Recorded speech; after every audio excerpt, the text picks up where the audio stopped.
July 24. ఒకడు ఒక దినము కంటే మరి ఒక దినము మంచి దినమని ఎంచుచున్నాడు, మరి ఒకడు ప్రతి దినమును సమానముగా ఎంచుచున్నాడు. ప్రతివాడు తన మట్టుకు తానే తన మనసులో రూఢిపరుచుకొనవలెను. రోమీలకు రాసిన పత్రిక 14వ అధ్యాయం 5వ వచనం. ఈ వచనంలో నుండి సమానముగా అనే పదాన్ని తొలగించాలి. దానిని అనువాదకులు జోడించారు. అది ఇలా చదవాలి: మరి ఒకడు ప్రతి దినమును ఎంచును, అనగా అతను ప్రతి దినమును పవిత్రమైనదిగా పరిగణిస్తాడు. కృప కింద జీవిస్తున్న క్రైస్తవులకు విశ్రాంతి దినమును ఆచరించమని ఎన్నడూ ఆజ్ఞాపించబడలేదు. వారికి అన్ని దినములు పవిత్రమైనవే. అయినప్పటికీ 7 దినములలో ఒక దినం విశ్రాంతి అనే సూత్రం వాక్యంలో ఉందని వారు నమ్ముతారు. విశ్రాంతి దినమును పాటించినందుకు వారిని నిందింపజాలరు. కొలొస్సీలకు రాసిన పత్రిక 2వ అధ్యాయం 16వ వచనం.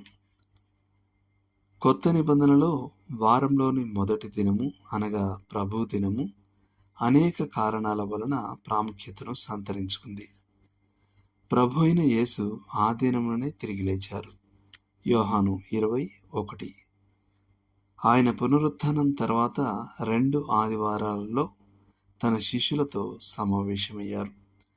యోహాను సువార్త 20వ అధ్యాయం 19వ వచనం మరియు 26వ వచనం. మొదటి దినమున పెంతెకోస్తు పండుగ రోజున పరిశుద్ధాత్ముడు అనుగ్రహించబడ్డాడు. క్రీస్తు పునరుత్థానానికి సూచనగా ఉన్న ప్రథమ ఫలముల పండుగ తర్వాత 7 ఆదివారాలకు పెంతెకోస్తు వచ్చింది. లేవీకాండం 23వ అధ్యాయం 15-16 వచనాలు, అపోస్తలుల కార్యాలు 2వ అధ్యాయం 1వ వచనం. క్రీస్తు పునరుత్థానానికి ఇది సూచనగా ఉంది. కొరింథీయులకు రాసిన మొదటి పత్రిక 15, 20, 23 వచనాలు. శిష్యులు వారంలోని మొదటి దినమున రొట్టె విరుచుటకు కూడుకున్నారు. అపోస్తలుల కార్యాలు 27. మరియు వారంలోని మొదటి దినమున ప్రత్యేక చందా వేయమని పౌలు కొరింథీయులకు సూచనలిచ్చారు. కొరింథీయులకు రాసిన మొదటి పత్రిక 16వ అధ్యాయం 1-2 వచనాలు. అయినప్పటికీ ఇది విశ్రాంతి దినము వలె ఒక ప్రత్యేకమైన విధి కాదు, కానీ ఒక ప్రత్యేకమైన ఆధిక్యత.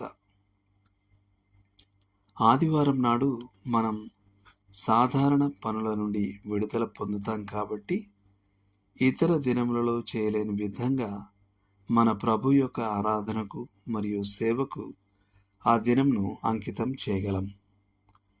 అన్ని దినములను సమానంగా పవిత్రమైనవిగా పరిగణించే స్వాతంత్రం మనకున్నప్పటికీ ఆదివారం నాడు ఇతరులను అభ్యంతరపరిచే లేదా తొట్టుపాటుకు గురి చేసే పనులను చేసే స్వాతంత్రం మనకు లేదు.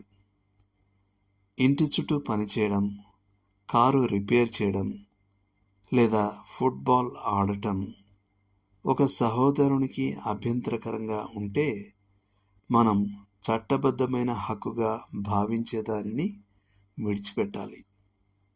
పౌలు చెప్పినట్లుగా, కాబట్టి ఇక మీదట మనం ఒకరినొకరము తీర్పు తీర్చక సహోదరునికి అడ్డమైనను ఆటంకమైనను కలుగజేయకుందుమని నిశ్చయించుకొనుడి.